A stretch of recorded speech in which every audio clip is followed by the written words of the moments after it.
Ng pagpapalang gabi po sa ating lahat at ibabasa ko po si Boyet.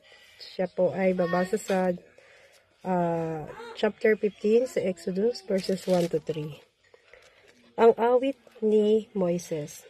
Itong inawit ni Moises at ng mga Israelita para kay Yahweh. Itong si Yahweh ay aking aawitan sa kanyang kinamtang dakilang tagumpay. Ang mga kabayo'y kawal ng kaaway, sa pusod ng dagat lahat na tabunan. Si Yahweh ang aking kapangyarihan at kalakasan, siya ang sa akin nagdulot ng kaligtasan. Siya'y aking Diyos na aking pupurihin, Diyos ng aking Ama, aking dadakilain. Siya'y isang mandirigma, Yahweh ang kanyang pangalan. Purihin ang Diyos sa pagkabasa ng kanyang mga salita. God bless po. Mapagpalang gabi po sa inyong lahat. Ang ibabahagi ko pong verse sa gabing ito ay sa Exodus chapter 15 verses 4 to 6 na sinasabi, itinapon niya sa dagat ang mga karwahe at mga sundalo ng Faraon. Nalunod ang pinakamagagaling na opisyal ng Faraon sa dagat na pula. 5. Nalunod sila sa malalim na tubig, lumubog sila sa kaila-ilaliman katulad ng isang bato. 6. Dakila ang kapangyarihan nyo, o Panginoon. Sa pamamagitan nito, dinurog nyo ang inyong mga kaaway. Amen. Purihin po natin ang ating Panginoon. Magandang gabi po. And God bless everyone. Magandang gabi po sa lahat. Ang babasahin ko po ngayon ay makikita sa Exodus chapter 15 verse 7 to 9. Sa dakila mong tagumpay, nilulupig ang kaaway. Sa matinding init ng iyong puot, para silang dayaming tinutupok. Nang hipan mo ang dagat, tubig ay tumaas. Parang pader na tumayo, kailalim ay tumigas. Wika ng kaaway, hahabulin ko huhulihin. Kayamanan nila'y aking sasamsamin, at sa tabak kong hawak sila'y lilipulin. Yun lang po. Amen.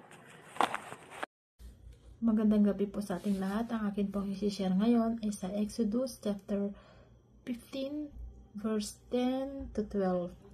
Ngunit sa isang hininga mo, Yahweh, sila'y nangalunod, parang tinggang sa matalim na tubig ay nagsilubog. Ikaw, Yahweh, sino sa mga Diyos ang iyong kagaya? Sa kabanalay dakila at kamangha-mangha, sa mga himalay di mapantayan, sa kababalaghan ay di matularan. Nang iyong iunat ang kanan mong kamay,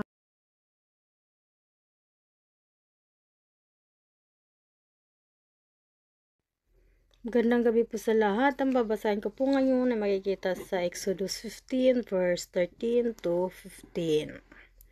Iyong pinapatnubayan sa iyong awa ang bayan na iyong tinubos. Sa iyong kalakasan ay iyong inahahatid sila sa banal mong tahanan. Narinig ng mga bayan at sila'y nanginig. Mga sakit ang kumapit sa mga taga-Filistia. Nang magkagayoy natulig ang mga pangulo sa Edom. Sa matatapang sa Moab ay panginginig ang sa kanila. Lahat ng taga-Kanaan ay nauubos. Yun lang po, purihin ng Diyos. Magandang umaga po sa inyo lahat. Ang isi-share ko po ngayon, Exodus chapter 15, verse 16 to 18. Fur and red shall fall upon them. By the greatness of tiny arm they shall be as still as a stone. Tell the people pass over. O Lord, tell the people pass over. Which two hatch porkage? Two shall bring them in, and plant them in the mountain of train inheritance. In the place, O Lord, which two hatch made for thee to dwell in the sanctuary, O Lord, which thy hands have established.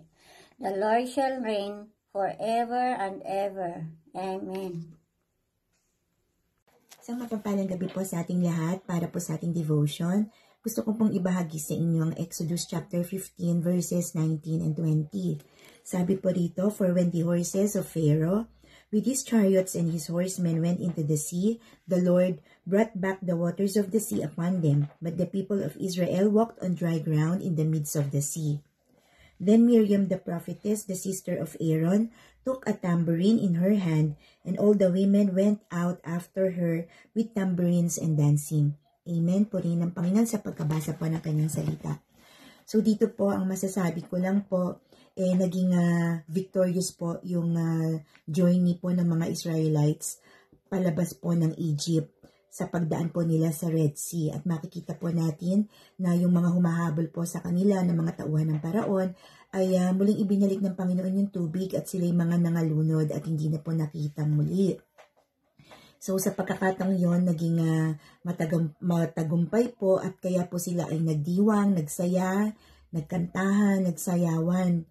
So makikita po natin at ma-observe po natin yung kanila pong behavior during that time na naging naalala nila ang Panginoon, nagsaya sila, nagpasalamat, nagpuri noong nakaligtas na sila at nung nakaraos na sila doon sa kanilang battle sa buhay. At noong time naman na hinahabol sila ng mga tauhan ni Paraon, nakita po natin doon ang kanilang pag-aalala, ang kanilang pagkatakot, ang kanilang kawalan ng tiwala sa Panginoon. Na makikita po natin sa buhay natin ngayon na hindi po tayo dapat na maging ganoon. I-apply po natin sa buhay natin na lagi po nating isipin na ang ating pong Panginoon ay tapat lagi sa kanyang salita. At wala pong imposible para kay Lord. Sabi nga po sa Jeremiah 32 verse 27, lagi po nating tandaan. Sabi niya, "I am the God of all mankind. Is there anything too hard for me?" Walang mahirap sa Panginoon. Kung noon po ay napangyari ng Panginoon yung mga ganong himala, yung ganoon pong mga kapangyarihan na ipinakita ni Lord, kaya-kaya niya rin pong gawin sa buhay natin ngayon. So, lagi lang po tayong magtiwala at lagi po nating isipin ang bawat araw na opportunity. Huwag po nating tignan yung mga problema na dumarating, bagkus laging opportunity na madakila at mapapurihan ng Panginoon. Lagi po nating tatandaan na ano man ang ipadaan sa atin ng ating Panginoon, yan po ay mga pagsubok lang upang ating makilala ang kanyang kapangyarihan at ang kanyang kadakilaan sa buhay natin. So, yun lang po yung ma-share ko at lagi nating tandaan na anumang hirap yan, laging maganda po yung plano ng Panginoon sa atin. Jeremiah 29 verse 11, "For I know the plans I have for you, declares the Lord. Plans to prosper you, not to harm you, and plans to give you hope and a future." So, yun lamang po. To God be all the glory. God bless everyone po. Magandang gabi po sa ating lahat. Ang ibabahagi ko po ngayon ay makikita sa Exodus chapter 15 verses 21 to 22. Ito po ang nakasaad. "At sila sinagot ni Miriam, Umawit kayo sa Panginoon sapagkat siya ay nagtagumpay ng kaluluwalhati. Ang kabayo at ang sakay niyaon ay binulusok niya sa dagat." 22. "At pinatnubayan ni Moises ang Israel mula sa dagat na mapula at sila lumabas sa ilang ng Shur at sila lumakad ng 3 araw sa ilang."